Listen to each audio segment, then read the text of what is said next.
Sekarang tolong, bab 14, istri kecil sang Cio.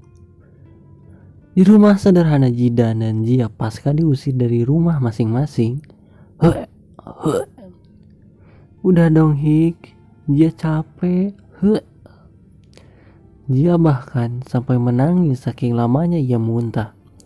Perutnya sudah perih, tapi rasa mualnya tidak kunjung hilang.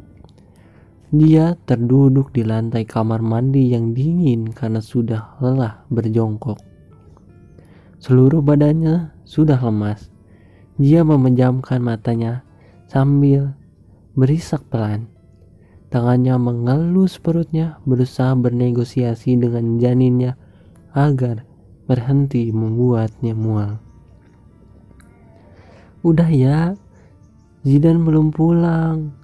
Aku aja yang elusin, bisik Jia sembari mencoba memundurkan tubuhnya dan bersandar di dinding toilet.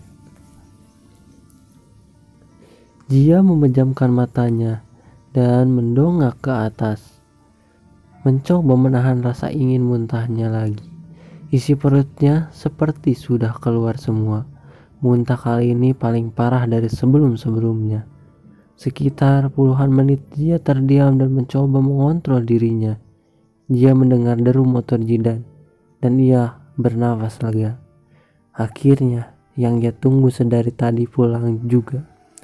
Jia membiarkan Jidan memanggil namanya. Ia tidak mempunyai tenaga untuk sekadar menjawab. Juga saat ini membuka mulut. Ia takut akan muntah lagi. Zia, teriak Jidan saat mendapati Jia terduduk lemas di kamar mandi. Jidan segera mengangkat tubuh istrinya itu dan membawanya ke kamar. Sebenarnya bahunya semakin sakit saat mengangkat Jia, tapi ia abaikan. Muntah lagi ya? Maaf, gue pulangnya telat, sesal Jidan saat meletakkan tubuh Jia di kasur. Jia hanya bergumam tidak jelas dan malah menarik tangan Jidan ke perutnya. Perutnya masih merasa mual sekarang. Jidan langsung mengelus perut itu perlahan. Masih mau muntah. Jia menggeleng. Dia nakal. Masa dibilangin Jia enggak mau nurut, giliran dielus Jidan langsung hilang mualnya. Aduh, Jia lirih. Mualnya langsung hilang, tapi tubuhnya masih sangat lemas. Hampir 1 jam muntah itu cukup menguras tenaganya. Jidan mengambil minum yang sudah ia siapkan setiap akan berangkat kerja dan memberikannya pada Jia. Jia meminumnya sampai habis karena tenggorokannya terasa kering. Gue siapin makan dulu, ucap Jidan beranjak dari kamar menuju dapur. Jidan menuangkan bubur ayam yang ia beli tadi, membuatkan susu dan melarutkan vitamin. Jia lalu membawanya kembali ke kamar. Kenapa pulangnya telat? Tanya Jia saat Jidan meletakkan nampan di meja belajar. Maaf ya, tadi ditawarin kerjaan tambahan buat ngangkut semen sama pasir di pasar, jawab Jidan duduk di tepi kasur di sebelah Jia yang duduk bersandar pada kepala ranjang. Jia hanya mengangguk lemah dan akan mengambil mangkuk dari tangan Jidan, tapi Jidan lebih dulu mencegahnya. Gue suapin aja, tangan lo ikutan lemes pasti. Buka mulutnya, perintah Jidan saat ia malah terus menatapnya. Jia perlahan membuka mulutnya, tapi pandangannya terus memperhatikan wajah Jidan yang terlihat lelah. Capek banget ya? Tanya Jia di sela-sela ia mengunyah. Jidan hanya mengangguk dan sibuk menyedorkan bubur dari mangkuk. Jidan memang lelah. Mengangkat beras, sembako, dan puluhan kantong semen bukanlah hal yang mudah. Bahkan bahunya lecet-lecet dan begitu pegal. Kakinya juga. Semua ia lakukan demi tanggung jawabnya pada istri dan calon anaknya. Lo muntahnya enggak berhenti-henti tadi? Tanya Jidan saat Jia tampak lebih lemas dari biasanya. Jia mengangguk. 1 jam ada dari azan subuh sampai barusan Jidan pulang baru berhenti. Jawabnya membuat Jidan tidak lega. Maafin gue ya, coba aja gue tadi nggak telat pulangnya, lo nggak bakal kayak gini, ucap Jidan menyesal. Tapi mau bagaimana lagi, ia juga mencari rupiah untuk makanan Jia dan dirinya. Nggak apa-apa, kan Jidan juga nyari uang buat Jia, ujar Jia, seraya menerima segelas susu hamil yang Jidan serahkan lalu meminumnya perlahan. Lo bertahan ya buat dia, gue kerja keras buat kalian. Lo juga jadi kayak gini karena dia, mau kan terus berjuang bareng gue buat dia? Tanya Jidan serius sambil memegang perut Jia dan tatapan mengarah pada Jia yang tengah meminum susu. Suasana khawatir seketika berubah menjadi haru. Jia mengangguk juga tersenyum. Ia ikut meletakkan tangannya tepat di atas tangan Jidan di atas perutnya. Jia bakalan berjuang bareng Jidan demi dia. Jia kan sayang banget sama dia. Jidan mengangguk kemudian mengambil gelas kosong dari tangan sang istri. Yang terakhir ia meminumkan vitamin untuk kesehatan calon anaknya di perut Jia. Setelah semua selesai, Jidan mandi dan melarang Jia berangkat sekolah. Jia menurut karena untuk meranjak dari kasur saja ia tidak bisa. Jidan sebenarnya tidak tega meninggalkan Jia sendirian. Tapi hari ini dia ada ulangan harian. Jidan tidak mau menyepelekan sekolah sekarang. Ia sudah merasakan kerasnya kerja tanpa ijazah sekolah yang tinggi. Jidan terlebih dahulu menyiapkan biskuit dan buah yang tersisa dari bundanya beberapa hari yang lalu dan meletakkannya di kasur samping Jia. Tepatnya di tempat ia tidur, lengkap dengan minuman dan jajan pasar yang ia beli tadi. Nanti dimakan ya. Kalau pingin apa-apa bilang ke gue, nanti pulangnya gue beliin, ucap Jidan meletakkan nampan yang penuh dengan makanan. Jidan sudah siap dengan seragam khas Trisatya. Ya nanti Jia habisin kok, gue berangkat, pamit Jidan. Bangkit dan mengambil tasnya dan melangkah keluar dari kamar. Jidan, laki-laki yang meninggalkan Aira demi mempertanggungjawabkannya pada Jia, sahabatnya Aira sendiri, laki-laki yang selalu menjadi penyemangat dan penyembuh luka untuk Aira, kini menjadi salah satu penyebab luka di hati Aira. Pernikahan yang disembunyikan keduanya dari Aira guna tidak menambah luka gadis itu semakin dalam. Nyatanya Aira sudah mengetahuinya walaupun diam-diam.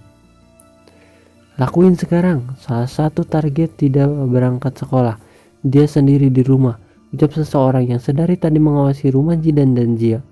Aira duduk di dalam mobil di belakang bangunan kosong yang menjadi tempat berkumpulnya William dan para bawahannya.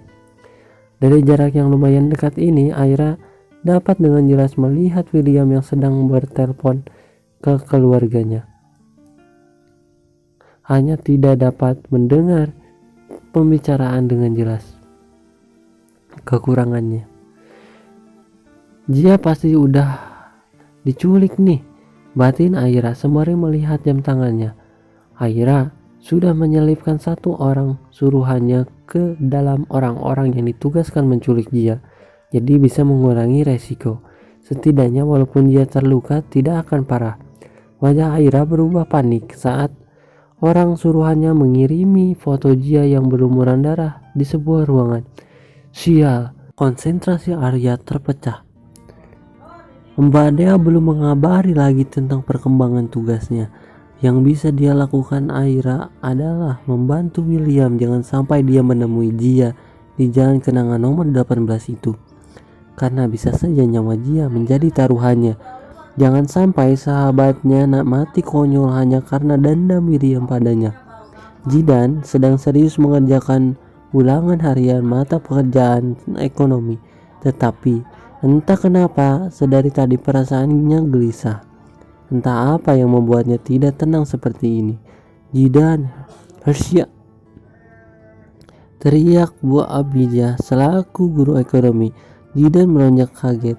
Kemudian mendengarkan pemandangan dan semua siswa ternyata sedang melihat ke arahnya. Ya Bu, kenapa? Tanya Jidan dengan raut wajah bingung. Dari tadi ibu panggil-panggil malah ngelamun. Ngelamunin apa, Aira? Tanya Bu Abidah yang mengundang sorak dari seisi kelas. Memang seluruh warga sekolah tahu hubungannya dengan Aira, kecuali kepala sekolah mungkin. Udah gak sama Aira lagi, Bu, teriak Diu dari meja belakang. Ya sudah, sekarang kamu kumpulin kertas ulangannya. Tinggal kamu saja yang belum mengumpulkan, ucap Bu Abidah pada Jidan. Jidan langsung menyerahkan. Tak lama beristirahat berbunyi. 11 IPA 1. Gue mau ke toilet. Lo ke kantin duluan aja, ucap Keina saat Serena mengajak ke kantin. Bareng aja deh, gue ikut lo, kata Serena yang diangguki Keina. Mereka berjalan ke arah toilet. Saat di lorong sepi, mereka bertemu dengan adik kelas yang mereka tolong dari Adele waktu itu. Gadis berkacamata itu berjalan ke arah Keina dan Serena. Saat tepat di samping Keina, gadis itu menarik tangan Keina, membuat Keina menghentikan langkahnya. Kajia, sekarang tolong, bisik gadis itu penuh penekanan. Kemudian berlari meninggalkan Keina terburu-buru. Keina terdiam cukup lama mencoba mencerna ucapan adik kelasnya itu. Kei, kenapa? Tanya Serena saat Keina terdiam dan tidak menanggapinya sama sekali. Keina langsung berlari ke arah kantin. Saat sudah mengerti maksud ucapan gadis itu, Serena yang bingung hanya mengikutinya saja. Keina menggebrak meja yang ditempati inti Atlansa. Weh, santai Bu Bos, ucap Diu kaget mejanya digebrak dan menimbulkan suara yang cukup keras. Kenapa? Tanya Galen yang melihat wajah panik Keina. Jia, kita harus tolongin dia sekarang, ucap Keina panik. Jidan dan Jio langsung bangkit diikuti Galen. Diu juga langit.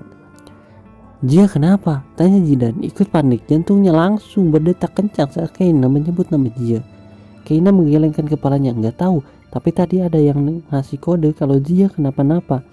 Ke kontrakan Jia sekarang, ucap Galen dan yang lain mengikutinya ke parkiran. Galen berbicara sedikit dengan pas satpam, kemudian mereka dibukakan gerbang dan langsung melanjutkan motornya ke kontrakan Jia dan Jidan dengan kecepatan tinggi. Bertepatan dengan kepergian mereka dari sekolah saat itu juga mobil Ervan memasuki gerbang sekolah. Karena paksaan namanya, Ervan dengan terpaksa mengantarkan bekal sarapan untuk istri kecilnya. Ya walaupun ia mengatakannya sudah jam 9 karena harus menghadiri rapat penting terlebih dahulu. Ervan menutup pintu mobilnya sembari menenteng kotak bekal di tangan kirinya. Dengan langkah gagahnya, Ervan memasuki lorong menuju ke kelas Aira. Sebelumnya, Ervan sudah mencari tahu letak kelas istrinya itu agar tidak kebingungan. Ervan menunggu beberapa saat setelah mengetuk pintu ruang kelas Aira. Pak Ervan, ada perlu apa ya Pak? Tanya seorang guru yang membukakannya pintu. Tentu saja guru itu tahu siapa Ervan di sekolah ini walaupun identitas Ervan disembunyikan dari murid Trisatya. Tapi para guru mengenalnya. Siswi atas nama Aira Rina, apakah ada di dalam? Tanya Ervan. Maaf Pak, Aira Rina tidak memasuki sekolah hari ini. Begitupun dengan teman-temannya, jawab guru perempuan itu. Ervan mengelitkan alisnya.